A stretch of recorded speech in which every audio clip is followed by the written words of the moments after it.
આગળ વધીએ મોટા સમાચાર ઉપર નજર કરીએ। અરવલ્લીથી મોટા સમાચાર। મોડાસાની રાજેન્દ્રનગર પોલીસ ચોકીનું ઉદ્ઘાટન કરવામાં આવ્યું છે। મોડાસાથી આ મોટા સમાચાર। રાજેન્દ્રનગર પોલીસ ચોકીનું ઉદ્ઘાટન એસપી મનોહરસિંહ જાડેજાના હસ્તે ઉદ્ઘાટન કરવામાં આવ્યું છે। અમદાવાદ ઉદયપુર હાઈવે પર સુરક્ષા વધશે। આ મોટા સમાચાર લોકો માટે। અરવલ્લી જિલ્લાના પ્રવેશ દ્વારની ચોકીથી ફાયદો થશે। અગાઉ બંધ થયા બાદ વર્ષો બાદ શરૂ થઈ પોલીસ ચોકડી। તો મોટા સમાચાર અરવલ્લીથી સામે આવ્યા છે, જ્યાં પોલીસ ચોકીનું ઉદ્ઘાટન કરવામાં આવ્યું છે।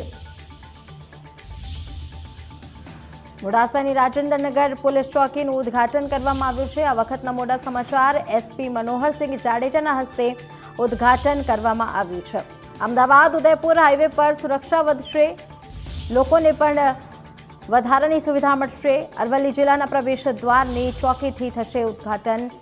અગાઉ બંધ થયા બાદ વર્ષો બાદ આ ચોકી પોલીસ ચોકી શરૂ કરવામાં આવી છે।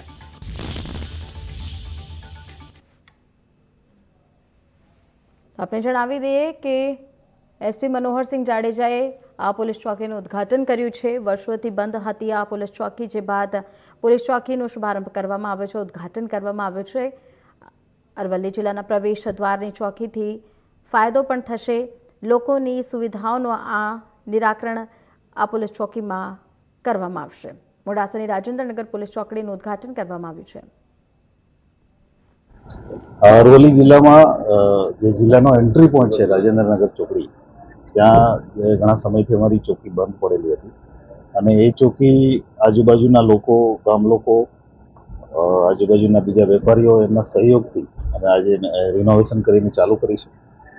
કેમ કે જિલ્લાનો એન્ટ્રી પોઈન્ટ છે એટલે ભવિષ્યમાં અહીંયા અમારું પ્લાનિંગ છે સીસીટીવી પણ એડ કરીએ।